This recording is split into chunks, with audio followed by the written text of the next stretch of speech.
What's going on, Steven? How are you doing, man? I am fine. I am in travel mode, so forgive me. All good, brother. I won't keep you for too long. And obviously, want to get into this amazing Atlantic Years box set that we got coming out.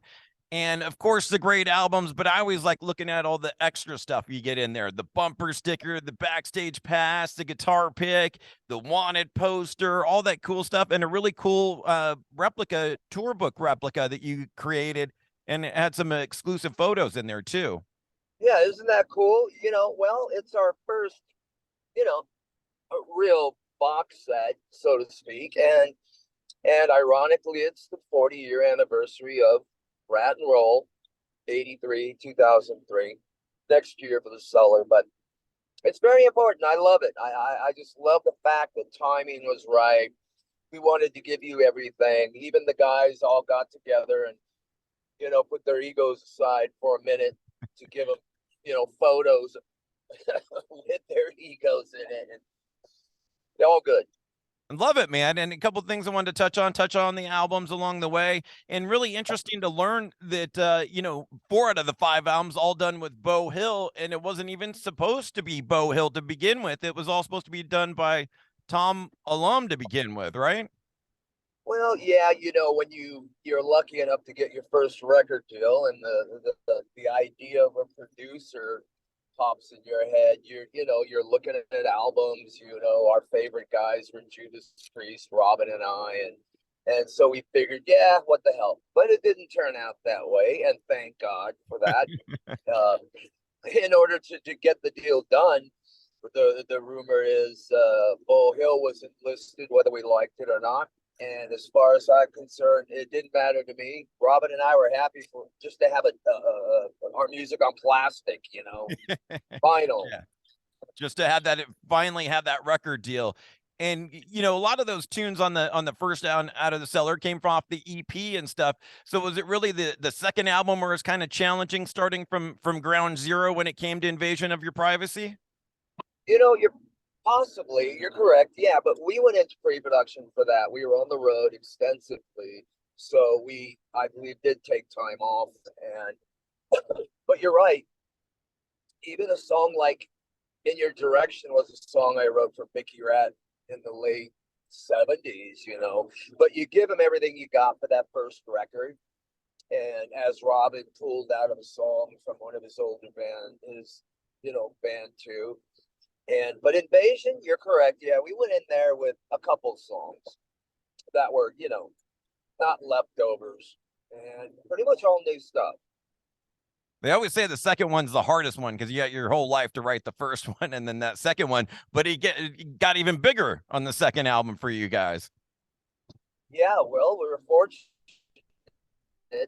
You hear about the sophomore jinx, Yeah. and the way we thought, and back then was we really didn't give a shit. Making records, man, just keep it going, get on the road, see the people. We were a live band first and foremost, so it really helped. Doing the road work we did, and then going into Invasion. Actually, we were tuned up. I mean, Warren was tip top. Yeah. And speaking of the albums and producers and stuff, interesting that, like I said, Beau did the first four out of the five. And then for Detonator, you bring in Desmond Child. And one of the things I always loved about Ratt, especially for that time period, never played the power ballad card. There was never that classic Ratt power ballad that all the other bands of that era had, the Home Sweet Homes. And you guys never had that. It was just Ratt and Roll the whole way through. But I'm curious, was the idea to start going in that direction once you brought Desmond Child on board? Was that kind of the plan, is to get one of those with the Detonator album? No, no, not necessarily. I remember writing that song with Desmond and Diane had asked me, "What has it you have never done on record?" And I'm like thinking, "What?" And then I went, "Oh, okay," giving myself away. She went, "There's your song." And that's how really that song came about. It was, oh, we need a fucking power ballad. No, back in the day when it was groovy to do, we never wanted to do it, but I'll take that back because Robin and I just sent to Katie over there at Access the song with the title Heart, and we did with the song Closer to My Heart. I mean, if that's not a ballad, what is, you know?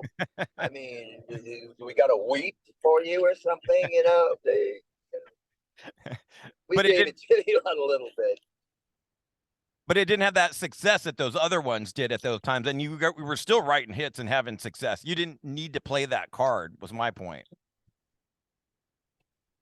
No, and we tried to steer away from, anything that was like a fad or in fashion. You got to do a ballad. You got to, do this. You got to do that. Eventually, there was a plus and minus to that, but you know what? We knew what we wanted, and we stayed stuck to our guns.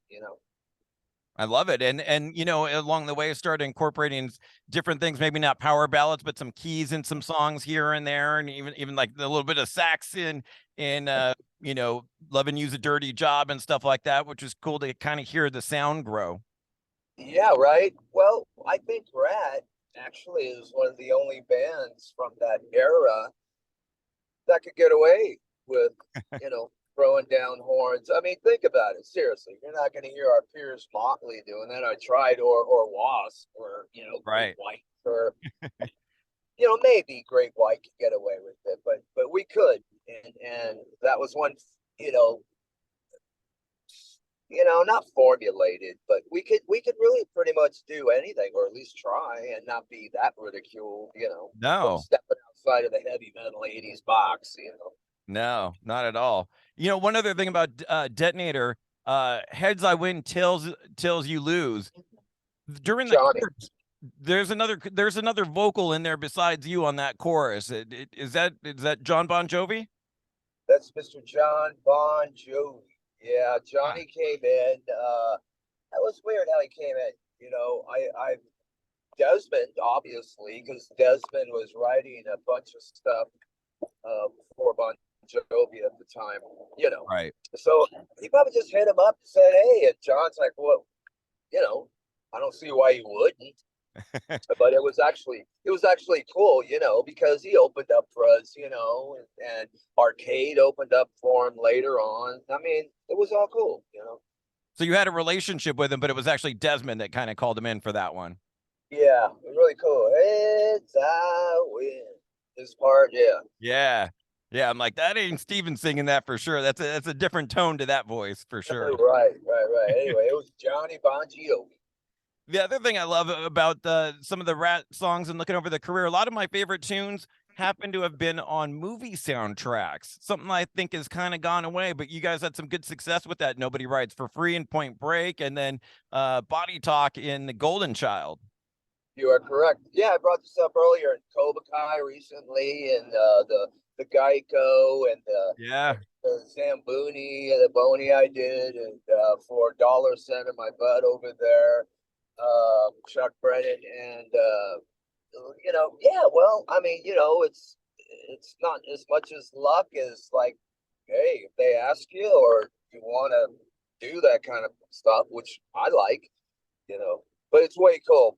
Even the Cobra Kai, the karate stuff, and all that, which is great. It just widens the audience.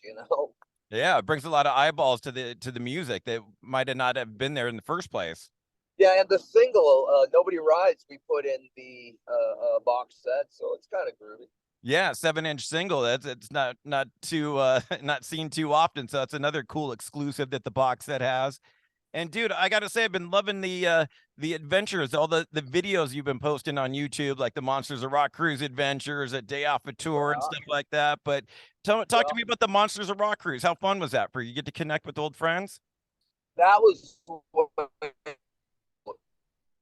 guys like Chris Hall, were we were all the forerunners in the Hollywood, the Sunset Strip experience. To see him, and like slows photographers and people, it was really cool, really really good. We had a good time, and whoops, and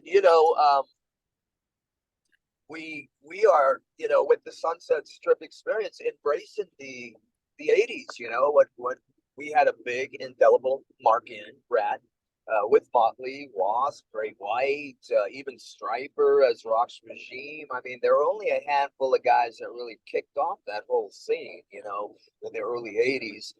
But yeah, we embrace that. Christy Adair, who handles the business and the publicity and promotion, do a great job sharing it because I mean, look, it was fun, dangerous, exciting, and you know, we'll bring some of that back is what we're doing. I love it, man. And nothing better though, I don't think, than me watching Bear watch you play guitar. Like that video, the Right. home video, that was so awesome. Well, God, I mean, look, right now we're traveling and we make a pit stop, and lo and behold, there's this guy playing a 12 string. He's got his 60s amp guitar, and we're sitting there. We filmed it, so I'm sure you'll see. You know, we love that. Love that. It's great. It's really the behind the music. You're so used to seeing all the videos and stuff, and you know what you're going to get there. But it's kind of nice to just see a day in the life of Stephen Pearcy, you know, at home Well, and that kind of thing. you got it, man. That's why we created Day in the Life, pal. To, you know, to share the experience. It's not what all it's made out to be. You know, you just don't hop in a private jet. You're on your way every now and then. But you know, But looking ahead past the Atlantic Years box set, and you tooling yeah. around on a guitar, are we working on new solo material? Going to go into the Rad archive some more? What's the plan moving forward? Well, moving forward is to embrace this. Um, excuse me. The Sunset Strip experience, and you know, I'm out on the road. Hang on, I got something here, and you know, support the new box set. Hey, it's 40 years celebrating Rat and Roll. I'm out there doing my thing, and that's where it's going to stand. So, you know, new records are coming. Legacy is on its way. Okay. And my sixth solo record, well, eventually will rear its head. Too much groovy stuff. Love We, it. we, we actually have to slow things down, you know. Don't want to flood the market. One thing at a Yeah. time. Last thing I wanted to hit you with, Stephen. We're old school radio station. We're Inland Empire. You were in Hollywood before that, San Diego. Inland Empire is kind of right in between the two of those. Any stories or memories come up of any early Rat and Roll days in the Inland Empire? Well, yeah, you know, back then we would play anywhere, any place, anytime. And we kind of stayed true to that, you know, until it was like, hey, you guys are really going on a tour in 1984 with the Cellar, you know. Sure. Otherwise, but doing festivals, doing our own gigs, you know, back in the day, and seeing what transpires. All you can do is put the hook out there. Hey, this band called Ratt's playing up in the hills, Inland Empire. You know, okay. Next thing you know, there's thousands of fucking people out there. So it's been all good. You know. Love it, man. Love it. Well, and I know you were just in the Canyon Montclair a few months back in March, so hopefully we'll get to see you out there again maybe next year. Yeah, soon enough. Maybe this year. Who knows? I mean, we're about how long this nonsense is going to go on. We'll see. You know, there's other good things in the works, like a residency and a concert series having to do with the experience, and we're happy to bring it to you guys. Love it, man. Appreciate the time, Stephen. Thanks so much, and best of luck with the box set, and can't wait for the new music. I appreciate it, brother. Thank you so much. Rat and roll. Thanks. Cheers. Bye-bye. Cheers, brother.